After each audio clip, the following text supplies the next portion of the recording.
El 20 de noviembre es uno de los hospitales con menor mortalidad de los pacientes COVID hoy en el país y comparable, incluso menor que la de muchos hospitales europeos. Lasalud.mx, porque la salud es primero, presenta la entrevista. ¿Cómo está enfrentando el 20 de noviembre esta pandemia? Bueno, te platico, Carlos. Fíjate que aquí lo que pasó es que nosotros tuvimos una etapa de planeación muy intensa y lo hicimos un par de semanas antes de que se empezara a hacer en todo el país. Nosotros, pues echándole un ojito a lo que estaba pasando en el mundo, decidimos en el 20 de noviembre hacer un grupo colegiado que nos juntábamos desde finales de marzo, un poco antes, todos los días a las 8 de la mañana y a las 2 de la tarde. Y empezamos a diseñar los procesos, las estrategias, los procesos administrativos de adquisición de material de protección y por supuesto empezamos a cerrar consultas, a disminuir prácticamente a cero la cirugía programada del Centro Médico Nacional, esperando por supuesto poder hacer una división adecuada de los pacientes que venían con la infección del COVID-19. Esta planeación, por supuesto, nos redundó en que cuando nosotros recibimos el primer paciente de esta patología, estábamos listos para aislarlo en un lugar, para tener los insumos, tanto medicamentos como material de protección, como sistemas de ventilación mecánica suficientes para darles la atención. ¿Qué nos permitió tener la antelación de la planeación? Tener un área del hospital especialmente aislada para estos pacientes y, por supuesto, poder mantener vigente nuestra prioridad número 1 en el Centro Médico Nacional, que es la protección al personal de salud. O sea, van a la par tanto la cuestión del paciente como el personal de salud, obviamente, ¿no? Si el personal de salud no está bien, pues obviamente no van a poder resistir y seguir con su trabajo, ¿no, doctor? Así es, mira, si algún directivo hoy en alguna institución de salud piensa que su prioridad número 1 no es la protección de su personal, se está equivocando. Si nosotros queremos dar calidad de atención y no tener tanta incapacidad de los trabajadores para poder seguir atendiendo a los pacientes, necesitamos protegerlos al máximo para que no hayan ni contagios, ni exposiciones, ni enfermedad sintomática de los mismos. Eso es lo que nos ha llevado a tener una estrategia exitosa para la atención de pacientes aquí en el Centro Médico Nacional.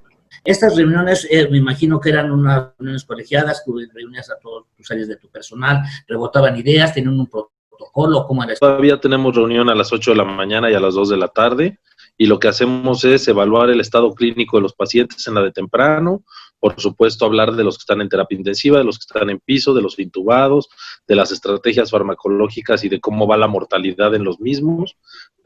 Sirva este momento para que te aclare yo que el 20 de noviembre es uno de los hospitales con menor mortalidad de los pacientes COVID hoy en el país y comparable, incluso menor que la de muchos hospitales europeos. Hoy nos está yendo en la junta de la mañana. Por supuesto, revisamos cosas centrales como es censo de ventiladores, cuántos ventiladores libres, cuántos en uso tenemos para poder ir adecuando la estrategia. Por supuesto, checamos abasto de material de curación, verificamos las áreas pediátricas de la misma manera y después abrimos asuntos generales en donde normalmente se ventilan cuestiones de casos en particular que se hacen en los diferentes pisos y áreas que no son COVID del hospital. Por ejemplo, nuestra oncología sigue funcionando al 100% en el 20 de noviembre. Seguimos dando todo el total de número de quimioterapias a todos los pacientes y eso, pues, por supuesto que en un hospital que es COVID y donde se manejan pacientes sensiblemente infectados, pues requiere de todo un proceso para mantenerlos aislados unos de otros y que no vaya a haber infecciones cruzadas por riesgo de los pacientes oncológicos. Ustedes señalan que son de los hospitales que tienen menos decesos, o sea, su grado de mortalidad es menor. Esto comparado en cuanto a otras instituciones, ¿cómo es que lo han logrado? Eso es lo que hicimos en la primera parte de la planeación, fue hacer una revisión intensa con expertos, porque aquí el Centro Médico Nacional es un hospital de alta especialidad que tiene algunos de los mejores especialistas del país y por supuesto nos ayudaron en un grupo colegiado, como lo habíamos mencionado, a tomar las decisiones de qué estrategias farmacológicas serían las mejores. Así te puedo decir que se iniciaron fármacos antiinflamatorios, se inició gamma globulina, se inició tocilizumab, se inició la asociación de cloroquina con acitromicina. Hoy nuestro esquema antitrombótico y antiinflamatorio vascular es uno de los más intensos que pueden haber. Entonces creo que todo esto en suma y las buenas estrategias de ventilación mecánica oportunas nos han ayudado a mantener pues una mortalidad que por supuesto es terrible para COVID, pero aceptable en nuestra institución.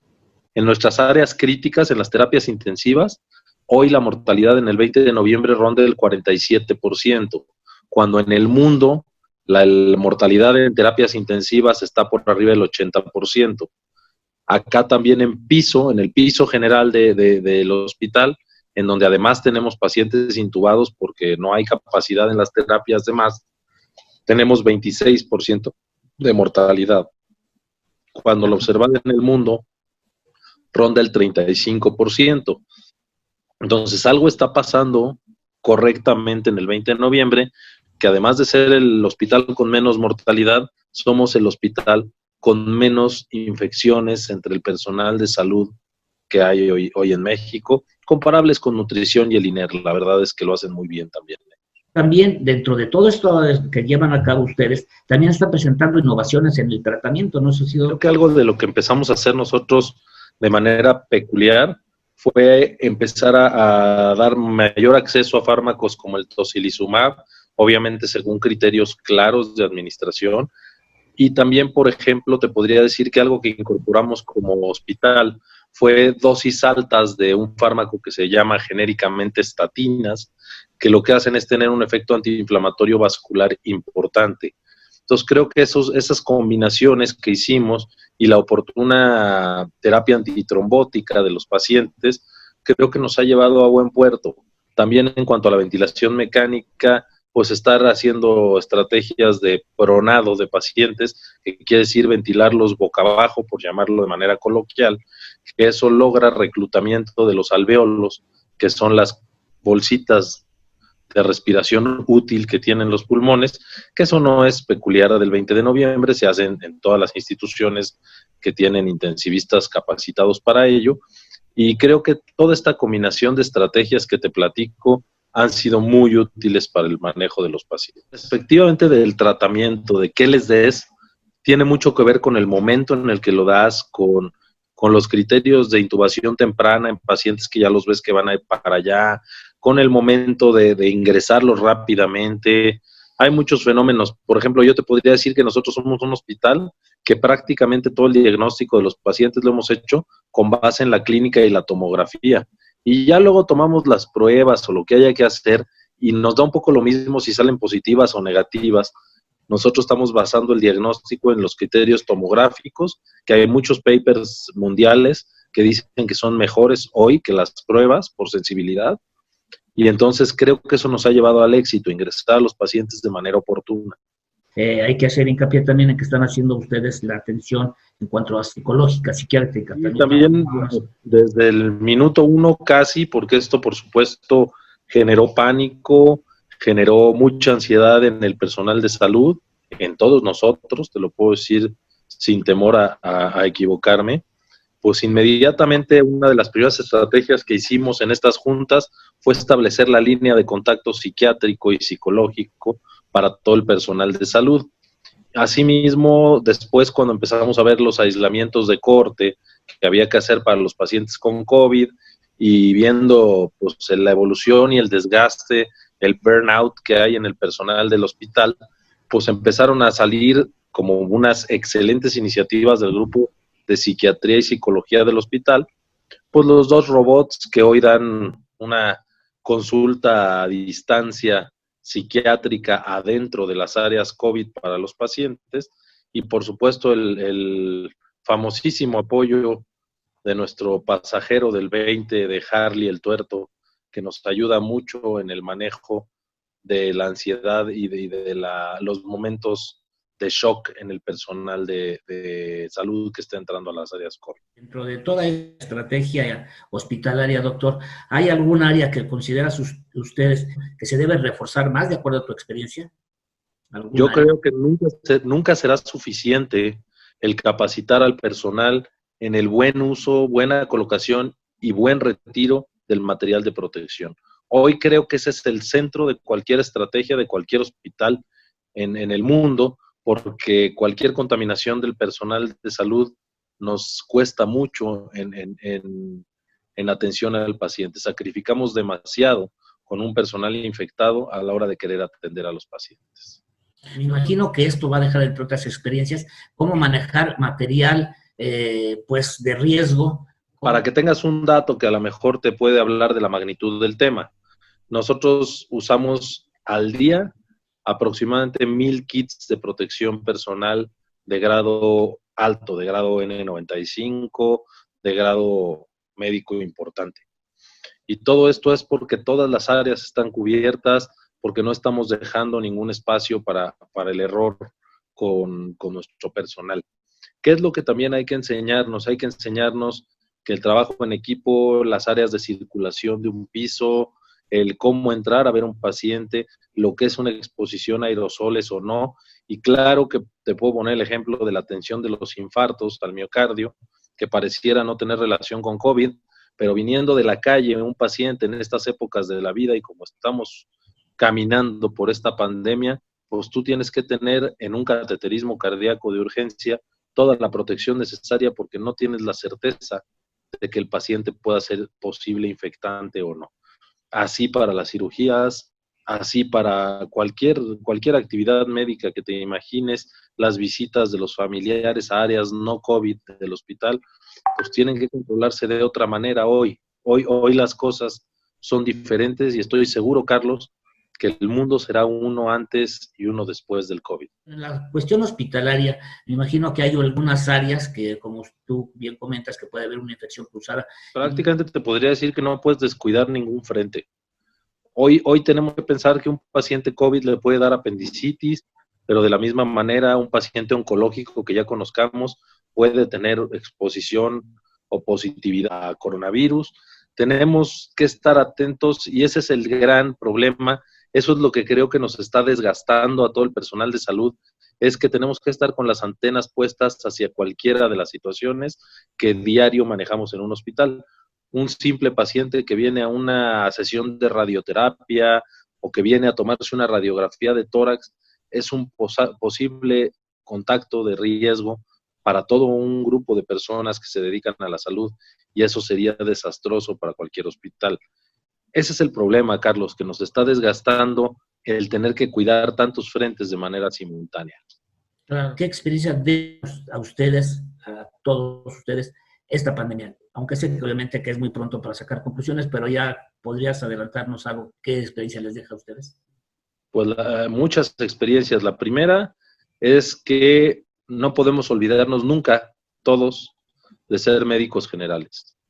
Nunca se nos puede olvidar, por más grado de especialidad o de subespecialidad o de alta especialidad que tengamos, el hecho de mantener nuestro expertise en cómo pasar una visita hospitalaria normal, en cómo echar un ojo a un paciente y verificar algunos datos básicos de los pacientes.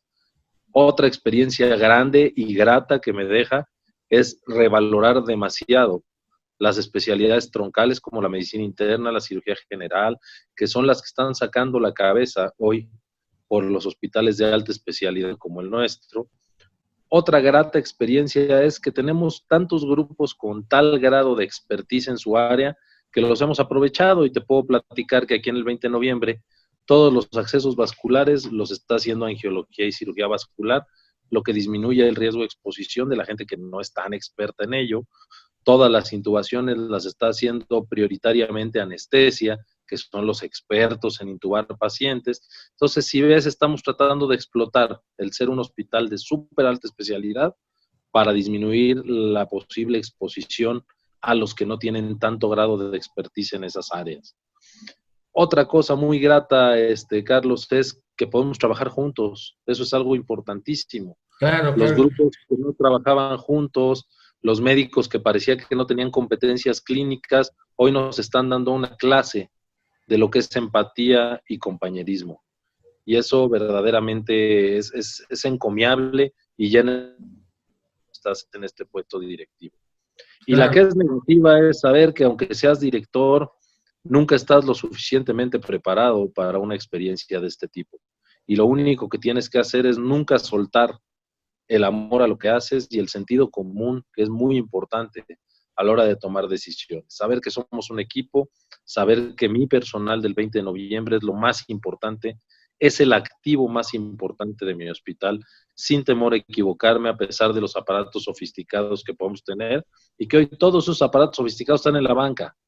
Hoy lo que está trabajando es la gente, y eso verdaderamente merece un reconocimiento y un aplauso especial a toda la gente que se coordinó de corazón para hacerlo juntos. ¿Cómo tú ves la estrategia del regreso paulatino? Es muy pronto porque apenas ni siquiera llegamos a la cresta LACME que mencionaban. Mira, a mí me parece que lo más rescatable de la estrategia fue acuñar el término nueva normalidad. Me pareció adecuado, ¿eh?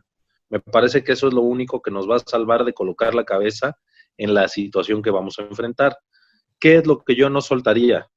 Pues yo no soltaría las medidas de sana distancia, yo no soltaría el hecho de ser un poquito menos latinos en la manera de establecer el contacto interpersonal. Yo, por supuesto, no soltaría los aforos de los lugares a donde acudimos, no abriría eventos masivos deportivos, haría algunas cuestiones, cuidaría mucho y de manera muy especial la salud infantil con las primarias, la educación. Creo que la educación prácticamente es lo último que debe de reincorporarse realmente a esto. Y bueno, pues también creo que nos debe de enseñar esto, que ni todos tenían que estar en la oficina todo el tiempo y que hay cuestiones que se pueden empezar a romper paradigmas. Te pondría el ejemplo, a ver, una maquiladora de ropa. Pues en vez de traerte a todos los empleados a la maquiladora de ropa a trabajar todos los días, pues a lo mejor les haces islas locales en sus sitios de vivienda, en donde puedas tú más bien mandarles el trabajo y que estén un poquito más desagregados. Sí, Hay muchos paradigmas que esto tiene que romper y que nos tienen que enseñar como sociedad que tenemos un chorro de retos laborales y económicos de frente que podemos sortear de manera adecuada siempre y cuando hayamos llevado una buena enseñanza de esta pandemia.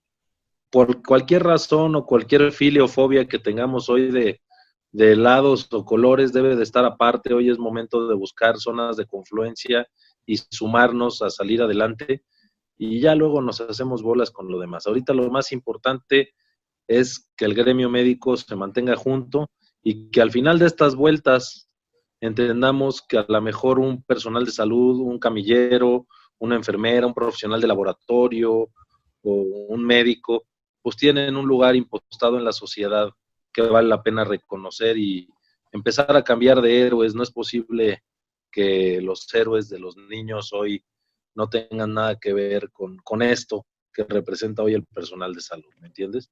Ser un poquito más el modelo, el ejemplo y tener el lugar social que alguna vez tuvo el personal de salud en México.